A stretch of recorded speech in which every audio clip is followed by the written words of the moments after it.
And once I was watching Dave Chappelle, and he was talking about how people who have been oppressed sometimes get into this competition of who have the most oppressive stories. The Jews, is the Africans, who has the most oppressive story. And this, Neurosis. yeah, man, it just reminds me of that. The league table of suffering. Nigeria's own film industry that is making a lot of films domestically for their own audience or for an African audience generally. And I think they are utilising African talent to, as far as I know, they're not using outsiders. What are you talking about? What are you talking about? Last year I said a white woman. No. Yes, man. Politicizing roles. Because that's in effect what it is. When a black British actor have the capacity to play a role of an American black experience. Well, of course they can. You know, this is acting.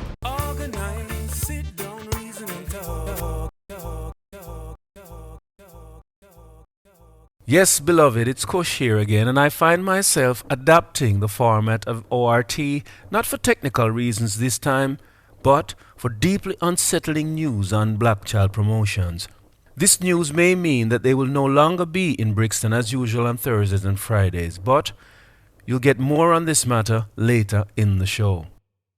Aquaba to another ORT where the panelists and I look at blacks outing blacks from the unease that some black actors in America have and are taking umbrage with black British actors taking on roles in Hollywood.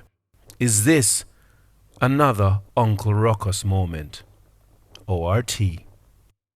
Back. Yeah, man. So how go on? You good? Yeah, I'm good. I'm good.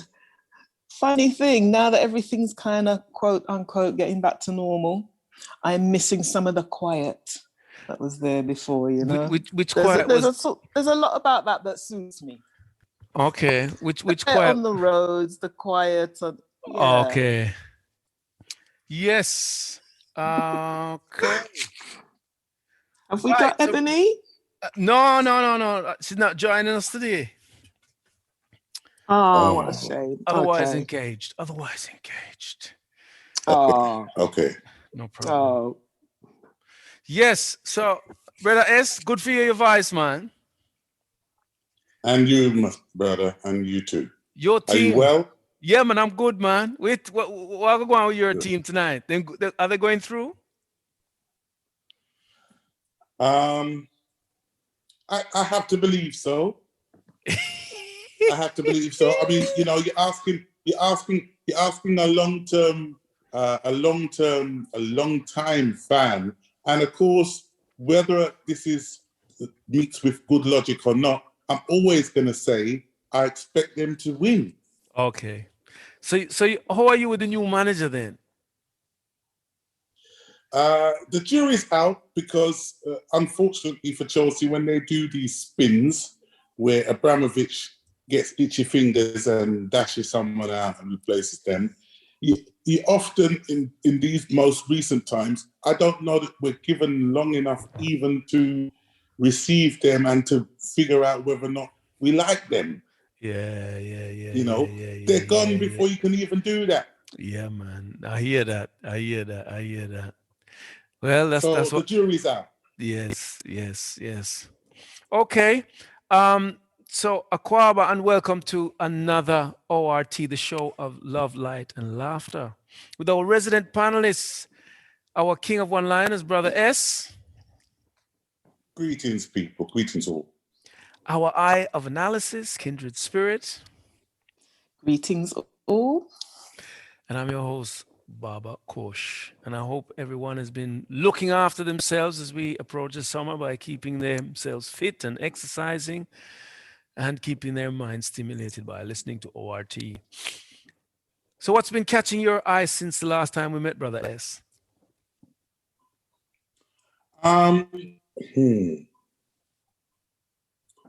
There was this, I was a little interested in this Facebook thing that was going on that they made a decision on today.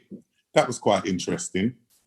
It seems that they have decided to uphold the suspension of Trump's dealings on Facebook for the foreseeable future. And I wonder if this has set a good or a dangerous precedent for as regards to free speech in the future from, people in the higher echelons. I wonder. Okay. Well, that's like free speech or tirades on social media. But yes, I suppose when you lock down one, you can lock down two. Becomes a bit like Russia. What about you, Kindred?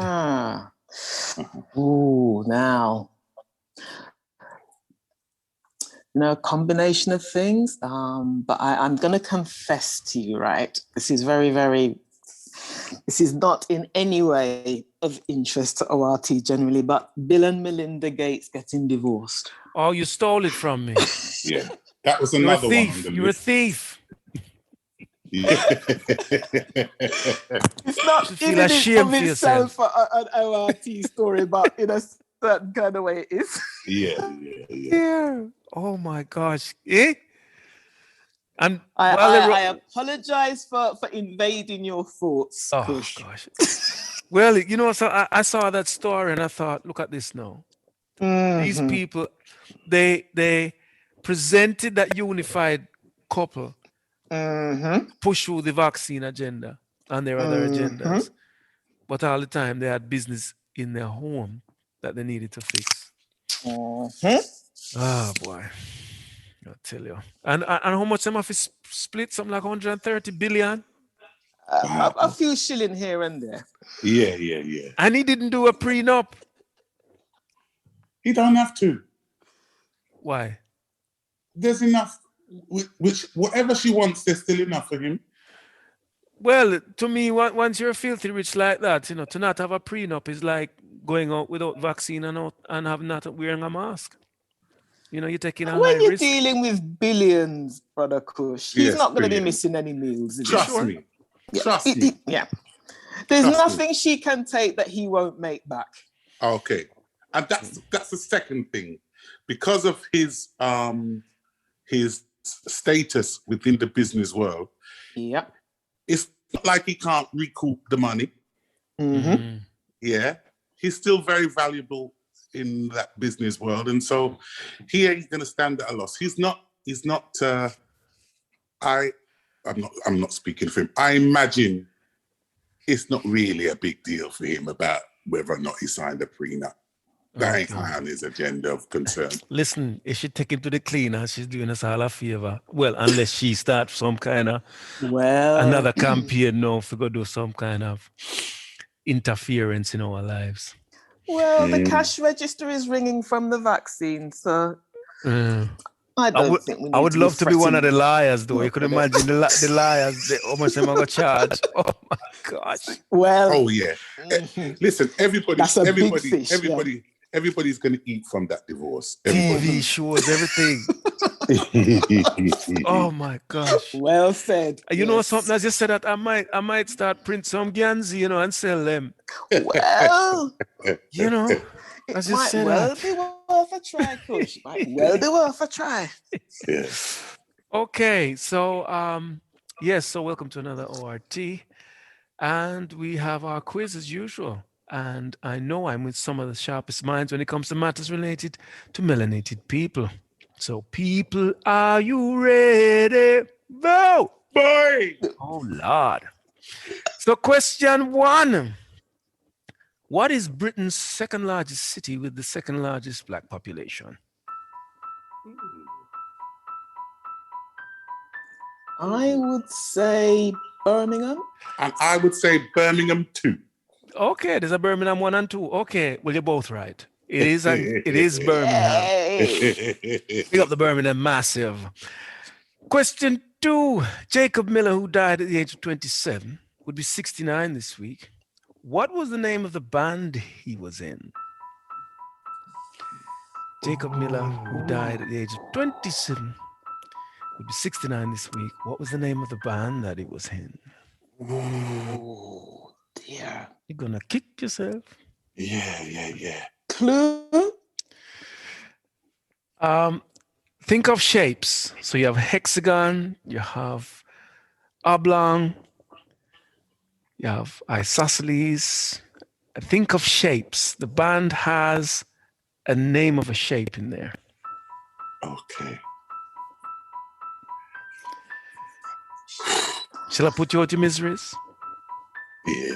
Yeah, please. You're gonna kick yourself. It's in a circle. Oh, Of course. Shameful. Yeah, 10 I'm press ups, the two embarrassed of you. too. 10 Yeah, press ups. shameful. 10 press ups. Oh dear. I'm sorry, Jacob. Ourselves, brother F. Yeah, we have to redeem ourselves.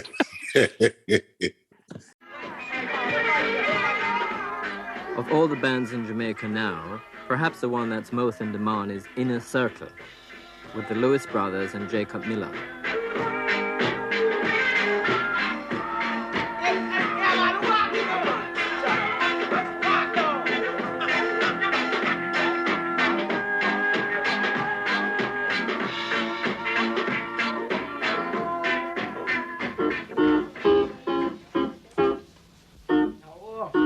They work together closely at home on their new numbers.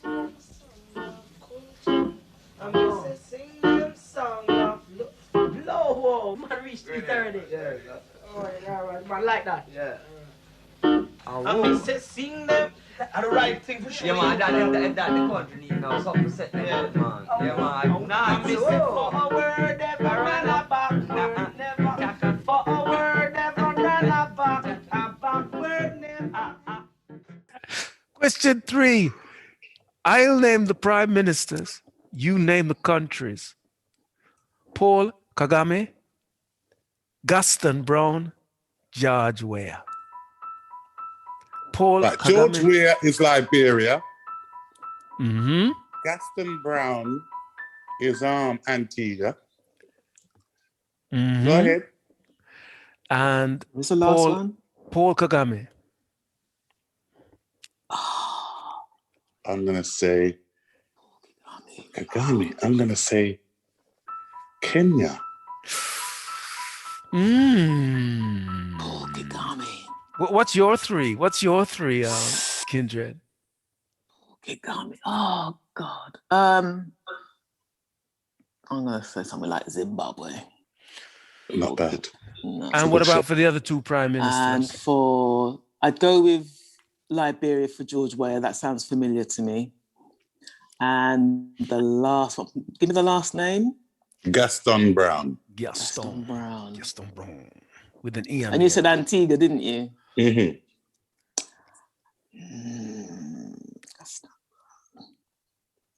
Let me go somewhere random, like Grenada. Okay. So for the first one, Paul Kagame is the Prime Minister of Rwanda. Yes. Gaston Brown. That's so obvious now you said it. You see? I didn't even have to say you're going to kick yourself. Gaston Brown is actually the Prime Minister of Antigua and Barbuda. Don't mess about. Rise up, brother S. Don't mess about. So you missed off. Don't mess about. Right? Don't mess about with that. We're not having that. I'll give you half. We're not having the nitpicking.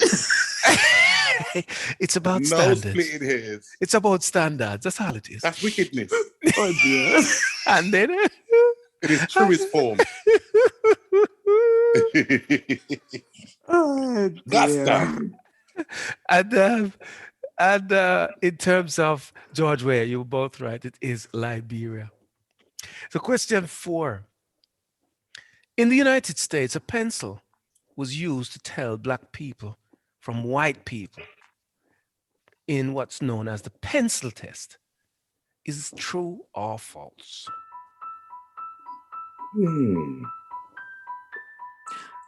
See, I know of the pencil test, but I know it from South Africa. I don't know if it was used in America. US. I wouldn't be surprised. Yeah, I wouldn't be surprised. So tell us what you know of it. How I is know it used? It was used in South Africa if they could pass, depending on the ease of which they could pass a pencil through your hair, that would determine whether you were black, white, or other, or mixed.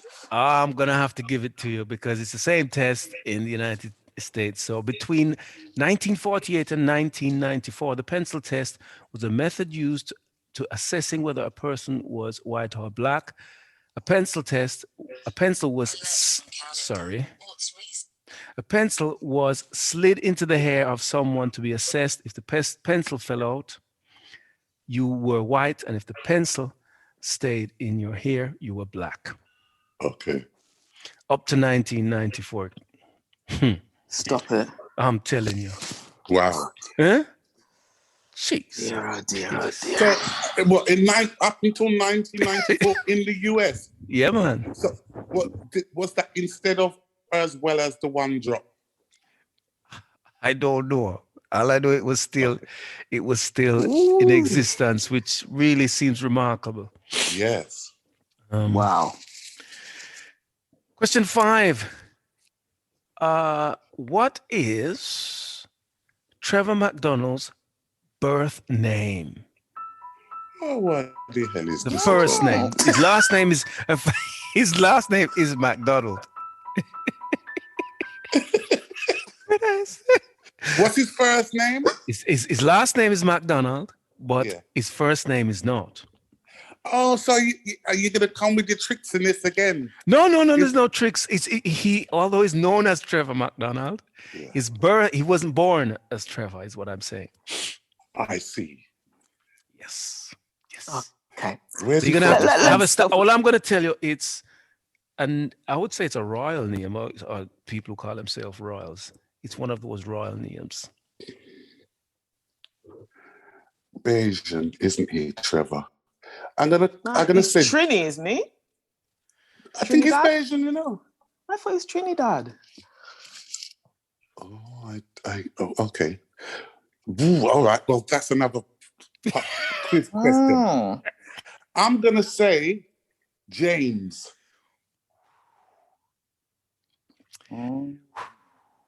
That's a tasty one. That is a very tasty one. Kindred, what you got? I'm tempted to say Rankin Trevor, but I like that one. Oh dear. Oh my gosh. Could you imagine? Rankin Trevor McDonald. Imagine. Oh, dear. But as we're going royal, I will go for something like, well, if you say James, I'll say Charles. Okay. It's actually George. Ooh. George MacDonald, born on 16th of August, 1939, is currently age 81, and he was born in San Fernando, Trinidad and Tobago. Oh, he is. Okay, well done. Yes. I just had him down as a Bayesian. It's all right. We're sending out apologies as we speak. Yes. Sorry, Questions- Trevor. Question 6. Which country is known in the black community as Kemet? But Which in, country? yes, in the black community, Egypt. Oh, bang on. yeah. Please Hit give the me a bullseye. chance. Oh, sorry, what? The finger is a bit slow on the buzzer today, but Yes. You see what? When you Still have a big dinner, processing. I'm still processing the question. the Trevor one through you, isn't it? Yeah. slow him up. Okay. So, given that we're talking about the presence of British black actors in bringing their uniqueness to Hollywood, Omar had a song that possibly speaks to that uniqueness. What would the title of that song be?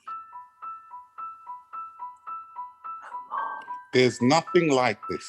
Exactamente. You see? It's the what when your food digests. I've just got to process You the bounce questions, back people. there I with just the got to process spirit, the brother. questions. Yeah. I know nothing to do with Alzheimer's. Okay, I'll see you on the other side. All right, people. Ooh. Peace.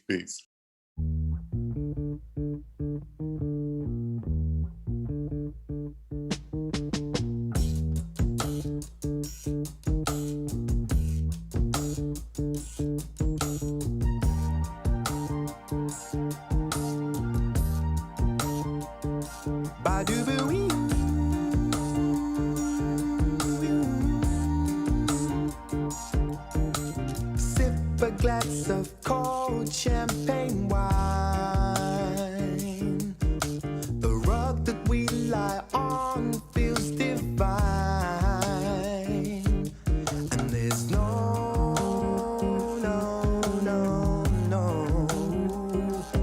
happily,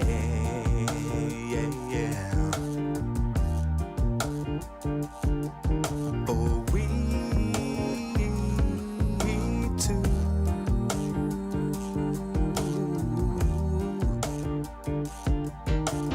Ecstasy, the word of the night, ringing in our ears, we're in flight. And there's no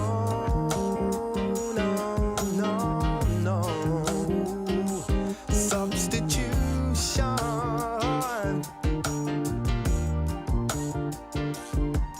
for what we have. No others can have. There's nothing like this. There's nothing like this. No one could ever have what we have. There's nothing like this. This is ORT. This is Solomon from Black Child Promotions, one of the UK's best black book distributors. And we operate across London. Our main locations are usually Oxford Circus on Tuesdays or Wednesdays, and Brixton Thursday and Friday. Come check us out. You can also check us out on Instagram at Black Child Promotions and Facebook Black Child Space Promotion. Peace, family.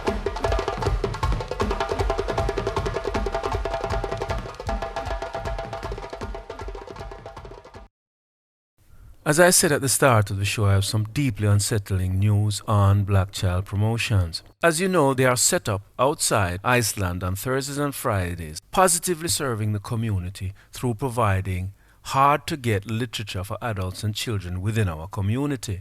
However, as we know with our community, well-meaning service can meet upon hostile resistance, aggression, and or even violence, otherwise known as bad mind. Yesterday was one of those days where I've been told from Solomon himself that he and Mikey were accosted by two men who appeared to be Rastafari men. I was advised that, reluctantly, Black Child Promotions had to defend themselves from this unprovoked attack. This is not an ongoing situation. It was something that arose spontaneously, simply from ignorance, arrogance, and a lack of respect that we can sometimes have to our own black brothers and sisters. The same thing plagues our community the world over.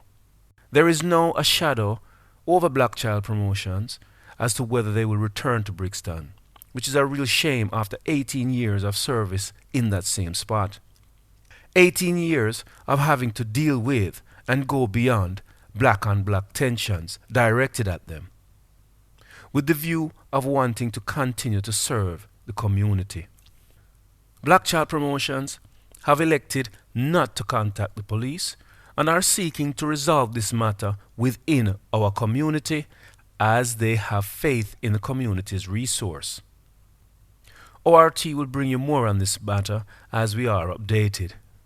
Positively, in the meantime, you can still reach Black Child Promotions on their social media sites for any of your book requirements. Give thanks. This week's recommendation from Black Child Promotions is Decolonizing the African Mind, which is now out of print. Legendary literature by the revolutionary Nigerian author Chinwezu. The objective in decolonizing the African mind is to overthrow the authority which alien traditions exercise over the African. This demands the dismantling of white supremacist beliefs and the structures which uphold them in every area of African life. Very important literature, people. So check it out. Stick a pin for listener comments. Yeah, so my view on American actors and English actors in the black community anyway is the fact that all black people need to come together no matter what. No matter where you're from, make sure we come together, because at the end of the day, yeah, there's bigger things out there that try to destroy us in both of them countries. So you need to make sure that we come together, respect, unity, yeah? That's what it's about. Bless you. ORT, we do it cause we love you. This show is sponsored by Sunrise Organic Sea Moss, whose purchasing details are in the description below. Sunrise Organic Sea Moss. Who say can drink sunshine? Now back to the debate. We return to discuss the situation facing black actors and actresses in securing roles in Hollywood.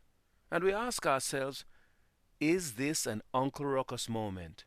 I'm coming. Excuse me, out of the way, Kunta Kinte. Yes, sir. How can I help you? Excuse me? Oh, Lord have mercy. Security. We got a code black. Code black at the main gate. Ruckus, what the hell is a code black? There's some hungry-looking niggers at the front gate. So welcome back to second part of the show, where we are debating the presence of British or English actors in Hollywood. Another one of Kindred's topics here. Kindred, before you go on, I should have actually asked this as one of the quiz questions. Do you know why Hollywood is said to be called Hollywood?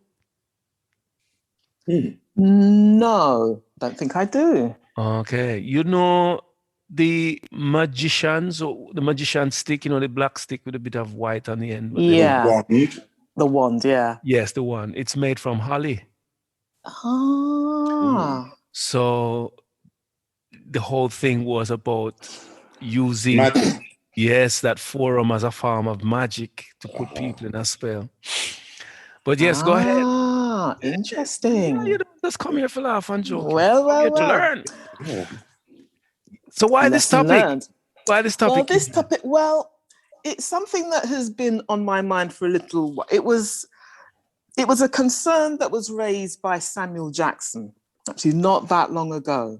And it's been an ongoing conversation since then, a lot of stuff on social media. And we've just now seen Daniel Kaluuya win an Oscar for the Black Panther film where he plays Fred Hampton. So that just seems, so that's kind of added to the discussion, really. And the reason it caught my attention in the beginning was from what I've seen on social media, it hasn't been the usual kind of abusive social media slanging match that these things descend into. There's been some real thought and intelligent comments being made on all sides, really, and some very real exploration about what this means. I thought, okay, this is interesting. So I've been dipping in and out of it. And I think there are different facets to this, but I'll try and summarize, because it's an internal conversation that I've been having as well. And I don't draw any hard and fast conclusions, but just I have a collection of thoughts about it. Now, in terms of capturing what the discussions are saying, is that obviously there has, over the last maybe couple of decades, we have seen an increasing representation of UK Black actors in Hollywood, in films and on television as well. And there is an argument that says that's fine, because we've seen Hollywood actors portraying Black British characters, although not to the same extent. Obviously, I was about to say, trying to. Yeah, exactly. And we all but that's a universal problem, you know, in terms of the English or the British translates into American far easier than the other way around. Well, that's actually the next step. Now, the thing is, some of the arguments being made from the other side of the Atlantic is the fact that there is more work there for black actors generally. That's accepted. But the reason there is more representation there, even though it's far from ideal, is because black people in America marched and fought and died even to get more representation. Okay. And having achieved that to some extent, they are now being disenfranchised because those parts that they fought so hard to get are now being given to black British actors ahead of them. And it's a deliberate ploy on behalf of, the studio bosses, whoever runs Hollywood, to almost keep the black Americans in their place. You made all this noise, and okay, we know we have to do this. We have to give a bit more representation, but we're not giving it to you. So part of the argument is that UK actors are coming over and benefiting from the disenfranchisement of black American actors. Now, part of the pushback on that is we fought hard to get this, so surely what should happen is that you should take inspiration from this in the UK and fight harder for better representation over there. And try to create a bit more of what we've created over here instead of coming over here and benefiting at our expense for something that you didn't put in the work to get. That's point number one.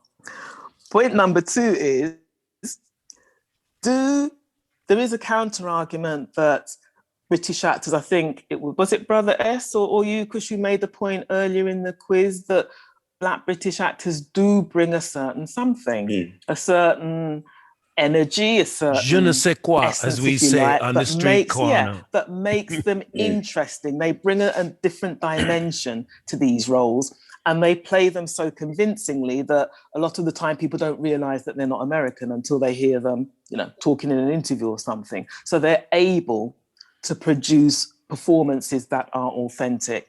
So the Pan-African argument would be that given that globally, we all have an experience of living under a racist hierarchy. They understand that, they know that, so why can't they cross the pond and play a part with authenticity? They clearly are able to do it. However, there is an argument to that says, yes, we do all globally share an experience, but there are nuances about it. And especially when it comes to historical figures, such as Fred Hampton, such as Harriet Tubman, who was also played by a black British actress, where those roles in particular, because of the relationship that black Americans have with those people who are part of their culture and their own history, those roles in particular should go to black American actors. And there is a need to pay attention to the differences. We have a shared experience globally, but within that, there are differences in our experiences. America is only, barely 60 years out of Jim Crow. There are people who have a living memory of segregation, of freedom rides and protests.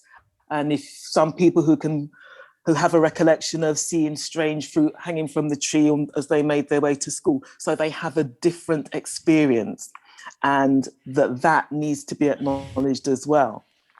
And the question for me is, how much attention, if any, do we actually need to give to our different experiences under the same sort of yoke of global oppression? Or are those differences actually a distraction because it all comes from the same source? And the fact that our experience here in Britain might be different from how blacks are treated in France, which might be different from how they're treated, how important are those differences, or are they a distraction? And does that add to the debate? So these are my random thoughts at the moment because there's so much to this, but I'm happy to put that to the panel to see if you have any thoughts on it. Okay. Well, I'm glad you raised this about kind of artistic territory, because I've been wanting to say that all these American actors who try to play Jamaicans and cannot do the accent, like Leon Robinson and Dougie Doug and Malik Yoba in Cool Runnings. Cannot do Yeah. the accent. I do Please try recall give some Denzel poor as Jamaican well. actors some work, Yeah. man. Good I heavens. do remember Denzel as well. Yeah, well, Remember the they've all done Mighty it. Quinn? Remember that Yeah, one? yeah.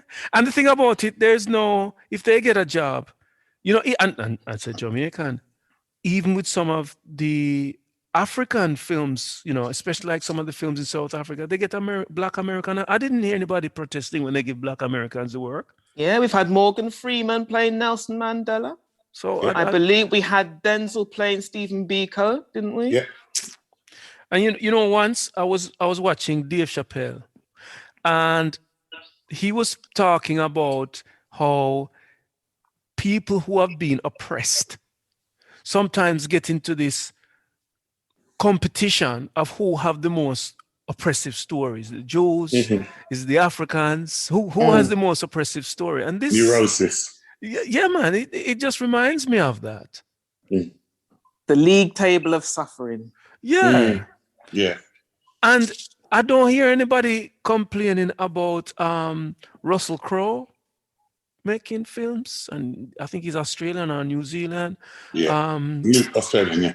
Yeah, I mean, there are so many white British and Australian and white New Zealand actors and actresses who are leading for decades, not even a show, but they're like the lead actresses or actors for decades upon decades. So I wonder what's going on here. Sounds like crab in a barrel.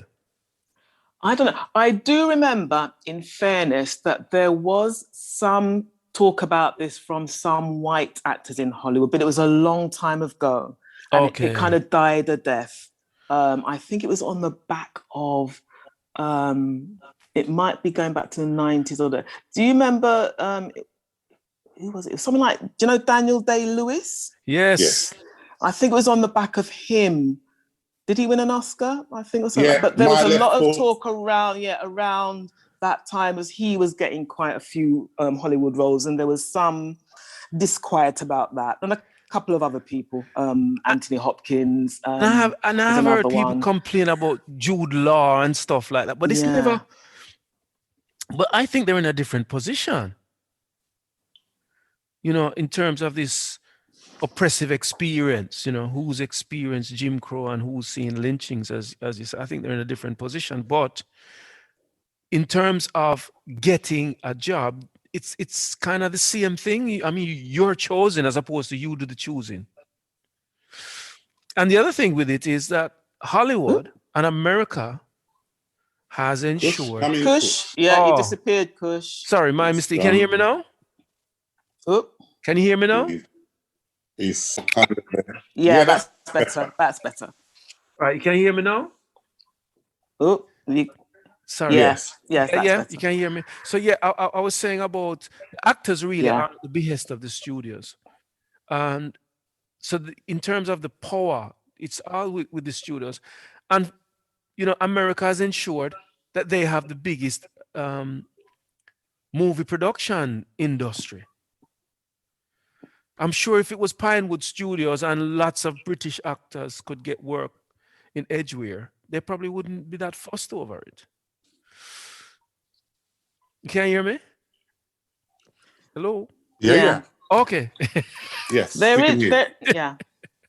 is also Nollywood, which Nigeria's own film industry that is making a lot of films domestically for their own audience or for an African audience generally. And I think they are utilizing African talent to, as far as I know, they're not using outsiders to make films there. So there is. What are you talking about? What are you talking about? Last year I said a white woman. No. Yes, man. And trust me, man, she has speak just like a Nigerian. No English. Unless they don't have an English word for that thing. Yes, man. She was on the BBC. Even the police, don't talk of EFCC, please, I am begging you. Scenes from the romantic comedy ATM, or Authentic Tentative Marriage. A young woman leaves her home in England and moves to Nigeria to marry a man she met online. But the film star isn't Nigerian. Claire Edun was born and raised in the UK and this is her first Nollywood feature film. This particular movie we've just done now, ATM, is very much a relatable movie. It's not fantasy, if you like. So it could very much be that it's true life for somebody. They fall in love with someone online. That person is from a different background. So I'm white, I fall in love with a Nigerian guy. And I feel that can be related to normal life for many people. Holy Ghost fire! Holy Ghost fire! Holy Ghost fire! Holy Ghost fire! It may come as a surprise to some, but Edun speaks fluent pidgin. Right now, I don't tire for your matter. Make you kneel down. Just make you kneel down. Hands up! She decided to learn the language during a visit to Nigeria, and it started with YouTube videos that quickly gained popularity here. Okay. Yeah. So that leads to my point then. As regards the points that Sister Kindred has raised about politicizing roles, because that's in effect what it is. Is it a black British have a black British actor have the capacity to play a role of an American black experience? Well, of course they can. You know, this is acting. It's acting. And I think for me, you know, when they get cast in right, we all understand and feel what that is. And when they get the casting wrong, because we're so highly critical, especially of black-based movies, where we go, nah, they didn't get it right, you know. I think the accent was rubbish, and therefore I found the character hard to believe. Yeah. Or I found it hard to believe in the character. So we know of that. I think I saw, in more recent times, I saw the film Sprint. Right? Yeah. Now, of course, I welcome the film and I welcome the story and you know, what it was trying to say, and that it was being financed and that it was out there and it was giving us showing us something that we could relate to. And but actually, the acting was terrible. Yeah. It was awful. It was awful with a capital A. So I built up this film like, I'm going to stay up late, get my popcorn and get my crisps and my soft drink and watch this film Sprint. And I really, you know, I want to promote the film and And I watched this film and it was absolutely awful. Yeah. So is it that so my point about that is, of course, sometimes we're going to get it wrong. And when we do, and to add to Kindred's point, he was a Jamaican playing a Jamaican. Okay. He wasn't English and he wasn't American. He was a Jamaican playing a Jamaican, but I'm sure, that there were far better Jamaican actors who could have played that role. Yeah. Right? Yeah. So it's not enough to say, if they're American, should we just give it to an American? And they're British, black British, should we, you know, that they can't do it? No, because this is... I think you make an excellent point in terms of quality, because I think that's what you're referring to. Quality of casting and writing. Yeah. Because I think if we're going... I'm not an actor. But if the black actors in America want to say something, I think they should speak to a number of other things, like this split. Because when Spike Lee started to make films, for me, that was a direct attack on Hollywood. And Hollywood now had to find a way, especially after Malcolm X, to make powerful black films with black people playing powerful roles. And they did. They started to adjust their program and as a way of silencing people like John Singleton and Spike Lee. And they started to play these roles now, and you see black people being a bit more uppity, or if they're a police officer, they can do all kind of things. And then we started to get the kind of training day experience with Denzel, where he can do all kind of films, but he doesn't get an Oscar until he plays a dirty cop. And then now that has morphed into, when you look at things like Getting Away with Murder and some of them programs where we have these powerful black people sleeping with white people, madly in love with them now. Yeah. It's not even reflecting like Beale Street. Beale Street was a good movie that came out the other day, really good. It's not reflecting a harmonious black intimate relationship. And I think they should be making noise about that. It's pure dysfunction on screen, isn't it? They shouldn't be making noise about that. Because what we've had since then now is you get Hollywood is making these, like, they've given these very powerful roles to these black actors and actresses. And then you have the black films now, which come with some of the poor quality, which Brother S was talking about. And I think the actors should be more interested in tackling who owns the right to the way how they project blackness on the screen. Who has the power behind that, you know? Right, as opposed to challenging a few, Idris Elba or whoever. Yeah. So naming the black directors or the screenwriters of the 80s and 90s, and you named a couple in terms of Singleton and Spike Lee. When you look at the big budget black films that came on the back of that, they would have then been handed over to white directors. Exactamente. So they would have had black characters, but then the white directors now could or garnish the character in a way which might be more palatable to its white audience. Yeah. Right? You say that, I do hear that. I think, wasn't Training Day a black director? I can't speak I have on a that 'cause I feeling can't it remember. was. But I'm going to give you an example of, and sorry to cut you, I'm going to give you an example. Monsters Ball. Oh, God. Okay. Let's not. Okay, right? And Halle won the Oscar, and so there was we were just exposed, because on the one hand, we wanted to celebrate that she'd won it, but for what she had to do in the film... No, me never celebrate that at backside. No, but do you see what I'm saying? Yeah. We're making the same point. Okay. About who owns the personality of how that individual presents. Because there's one thing I've always been puzzled with writing about acting. Because, and this came up from Pulp Fiction, where Spike Lee was questioning the use of the N-word.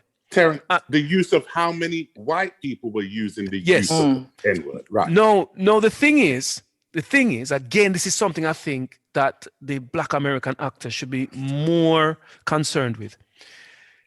The response is that these characters are fictional. They're not real, they're fictional. So you can make any kind of character. So why isn't we don't have like you can have a dozen films where they're using the N-word, but you don't have a dozen films where they kill off all the white people in America and then just take over. It's fictional. You can have that. You can say, listen, we found a way to get rid of all these Jacob Scream crackers who've been giving us a hard time. We know how to get rid of them, and we're going to take over the country. Because America wouldn't allow that form of propaganda to be shared through the movies, because the movies were originally created by a number of Jewish people who got together who actively wanted to shape the public's mind. That's why all of the superheroes come from a Jewish perspective. They're created by Jewish writers because it's about projecting some kind of power. They can see that the movies have this way to influence. So it's a nonsense when people are saying it's fictional. But why aren't the black actors challenging it more? Well, as opposed to challenging the British actors. Right. So you know me already. You know when you make a statement like that, I've got to look at it from both sides. Right? And it's a really provocative, and you do it deliberately. I appreciate that and I understand. But it means then that I have to respond. Right. So in my understanding then, remember, and I'm going to say this as I imagine it to be, as was the case where in Monsters Ball, where it wasn't originally offered to Halle, It was originally offered to my girl, It was Angela, wasn't it? And Bassett, many others right? who turned it Okay. down. Okay, so Yeah. And Angela hasn't had another starring role since. Yeah. It speaks volumes. She has come out and said, since refusing that role, she hasn't starred. She's appeared in lots of films, but she hasn't had a starring role since. That's not an accident. So that is the conundrum that would have been facing, or that faced, all of those other actors and actresses. I would argue, though, Brother S, one second. sorry to cut you, I just need to say, I don't think it's done a huge amount for Halle Berry's career either. No, it hasn't. Okay. And if I could just also add the point that I think I see a big difference between Halle Berry in Monsters Ball and Denzel in Training Day. Because Denzel had already had a substantial career behind him anyway. He has he's made his career basically paying the fine, upstanding guys, usually, who do the right thing. He could afford to take a left turn and play a character that was different. And I know it's not a popular film amongst a lot of people, but I think it's one of the most powerful performances he's ever given, because it deviates so far from who we think Denzel is. And it's not an argument that he shouldn't have got that and should have got Malcolm X. I would have given him both. But I do think the performance in that was as powerful as anything that I've seen. Okay. All right. I just want to make two quick points. One is Angela Bassett. The black world loves her 10 times over, even though she haven't got the roles. And in Can't terms get a of role. Yeah, but she was in She's got a successful series on TV at the moment where she's the executive producer on it as well. So she's doing well. And the director of Training Day was Antoine Fuqua. Yeah, he's black. Fuqua. Yes, Antoine Fuqua. Yes, so that was just me interrupting there to make those 2 points. Okay. I think they're picking the wrong fight, though. These well-meaning brothers and sisters in America. Yeah, and I concur. I agree that roles in an ideal world should be given to the person who performed best within, who can portray the character best. But this is at the same time, this is acting, and as regards a particular role, I don't think, a film or a role or a character, especially if they're factual, can be played by a number of people. I think and sometimes we know that they'll get it well and sometimes they'll get it wrong.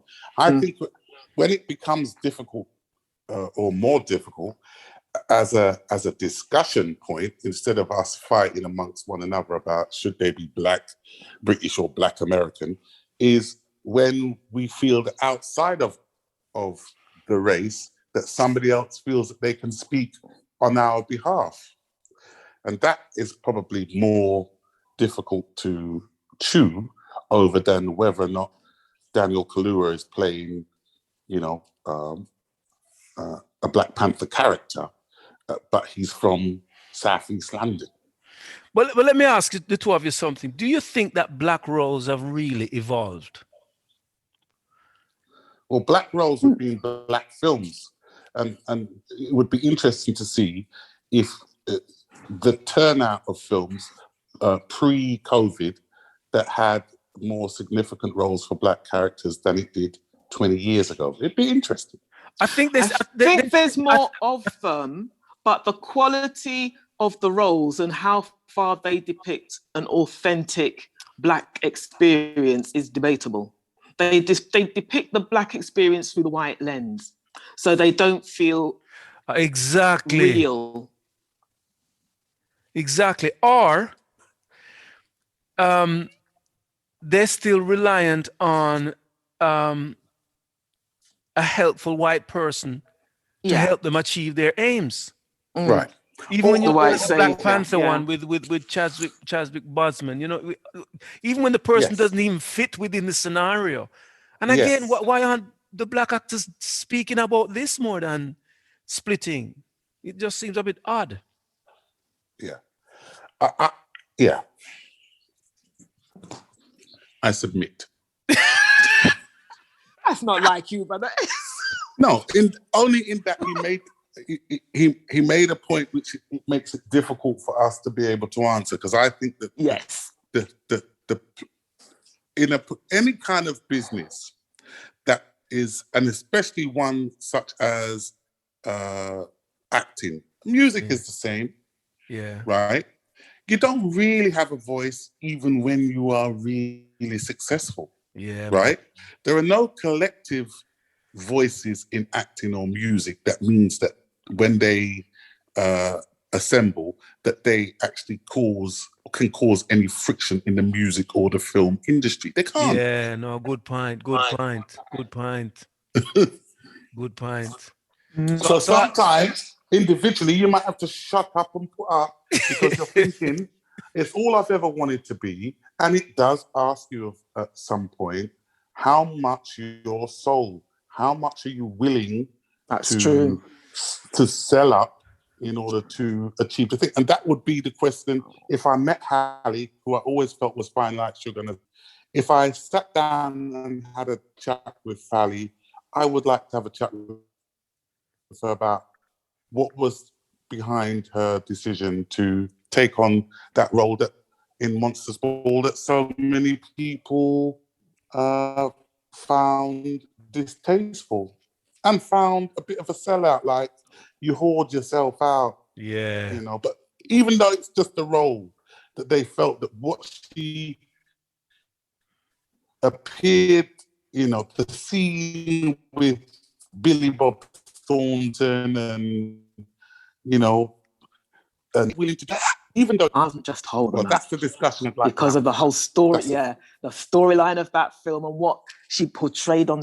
No, that was more than a role. More than a role in the sense that you can't unsee it.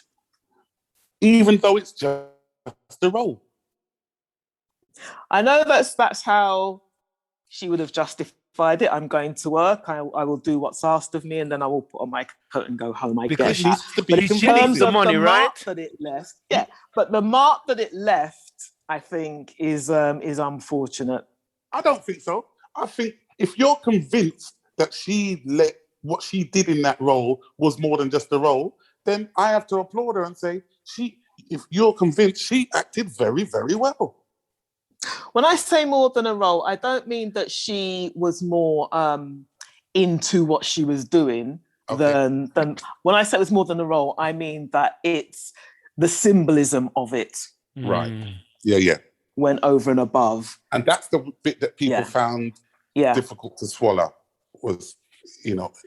But even again, there's two things that I think, because I think it was Swordfish she was in, and there was this scene where she pop out her breast, and it never make no sense in the show whatsoever. Yeah, Swordfish. And you think to yourself, pardon? Were you disturbed by that? Yeah, man, because I said to myself, hold on this or no. Listen, man, I grew up on John Mills and actors like that, you know, who deep in them thing. So when this just a pop out for no reason, I feel ask, what is going on here? Eh? Come on now, give Hallie a break, man. No. Listen, man, there are a whole heap of people out there right now who are working minimum wage, who have more integrity than some of these actors and actresses and Hallie from England who are getting millions. Because if you give me 10 million for one show, you probably not see me again. Okay. You understand? So, and I know if you call me the second time, that I'm coming to the table with some confidence. And I say, you said a little piece that when me have to pop out, me rate it. That's going out. That's not going right.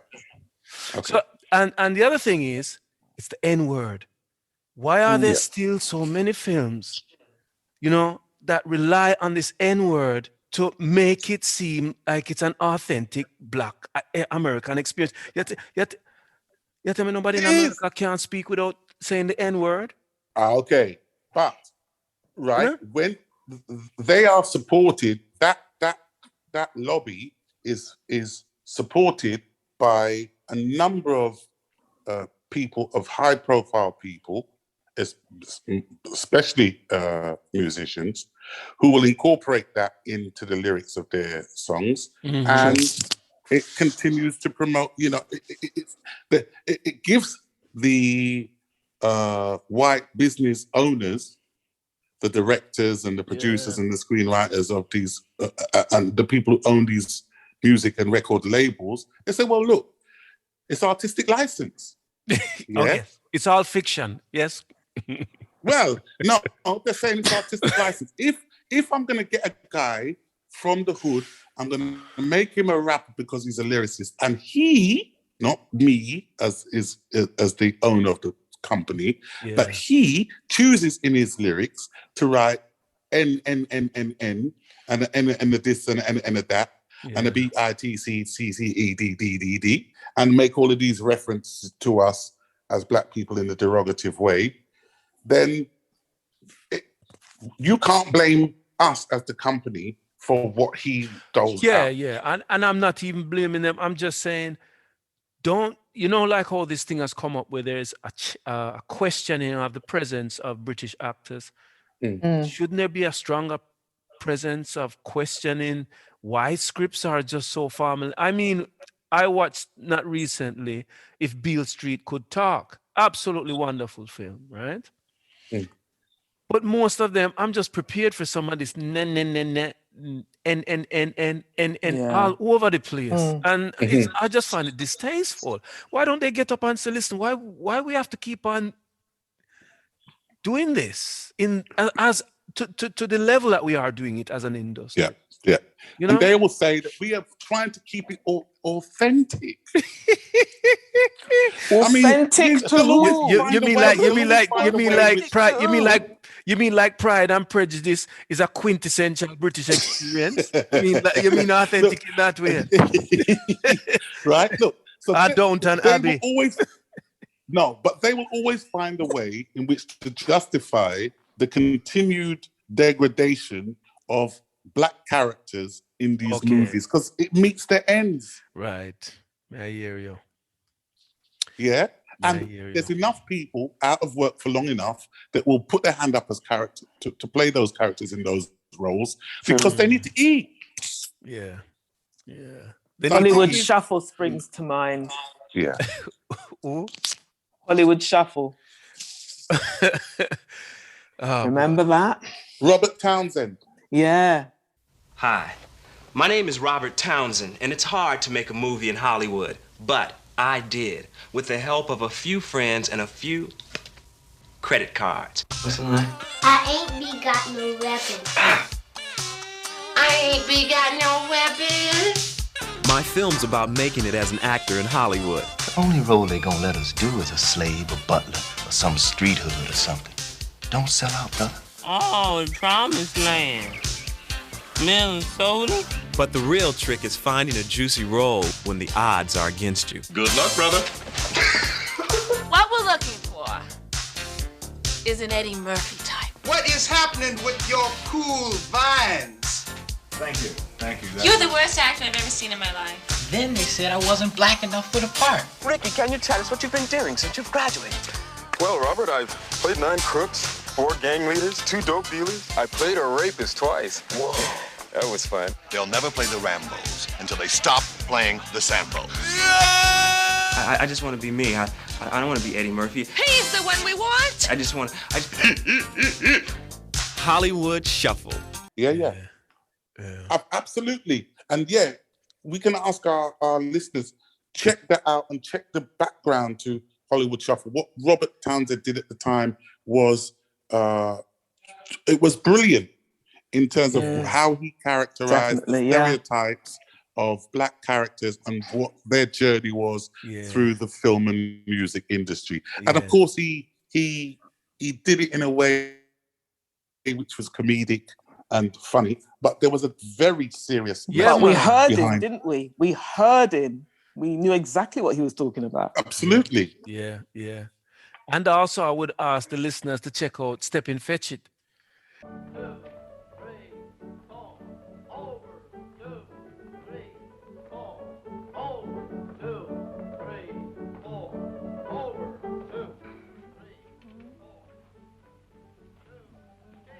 looking for? Where'd you learn to be a barber? In jail. What are you in jail for? Was shaving the gentleman too close and... Wait a minute! Wait a minute!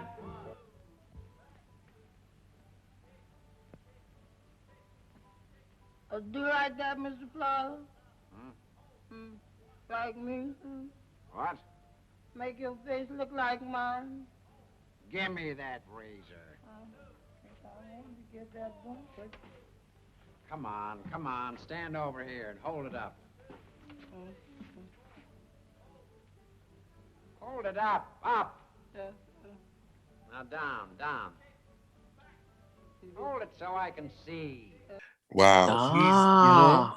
Because when you look at it, there is a direct line from where we are now today. Yeah, definitely. In terms of That's how going the way back, isn't industry, it? Yeah. Controls, these caricatures. Yes. So the wide-eyed, gaping, coon type character, that imbecile, intimidating, dancing his way through his oppression. Yes, but inarticulate. Yeah. And, it's just Uncle Thomas, it's very sad and disheartening, but it's useful for us to remember that journey of what those individuals will have had to go to, even just to play a character or a role like Step and Fetch It. And you know what's really odd? Is that I'm just gonna say it for what it is. I'm gonna show my own ignorance here and how powerful this medium was. I never even used to question some of the time that them people was acting.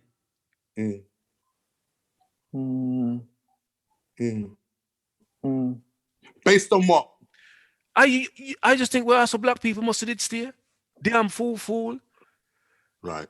You understand? Okay. And because as a young person seeing those images constantly, cartoons, whatever it is, you just think, well, I must have, even though in my personal life I never experienced anyone like that, but you just think, well, maybe I saw them did stay back then. Maybe it's based on something. So I'll clap for them. And it's a shame. It's a shameful thing. It's a shameful thing for me to have to say. Yeah. Well, maybe not. Look, it's about the level to which we're exposed to it at whichever age and coming from whichever phase in our lives that we are at. For me, differently from you, I was disturbed by them even as a youngster, and I would have said, I used to lose myself. I still lose myself at times in the movies and films. We're down to our last minute. I'm a film buff, right? But in watching some of those things back then, the Shirley Temple, Butler. Oh gosh, all the mammies in these period dramas and these period films. I was disturbed by them even then. So that's stayed with me. Like, wow, we had to be. They always have us like that. Exactly. So there are certain films now that just because of the plot of the film, if it's black characters and the lead characters are criminals and the lead female characters are prostitutes and single mums, I don't watch them. I hear you. Final comment, Kindred. I refuse to have that. Just following on from Brother S's point, it's just a rehash and a rebranding of the same thing. It's Shirley Temple, fast forward a few decades, then you get Benson, don't you? Yes. Remember Benson with the little girl? Yeah. And then although he was a bit feisty, at least Benson was a bit feisty. Benson had a bit more, but he said, "Do it yourself," didn't he? Yeah. and then we go back with Samuel L. Jackson in Django. Oh, yeah. And, so the pendulum swings forward and then really goes back. But yes, man. Until the next time. Walk good, everyone. Yes, people. Peace. Peace. Be blessed. Give thanks. Take care.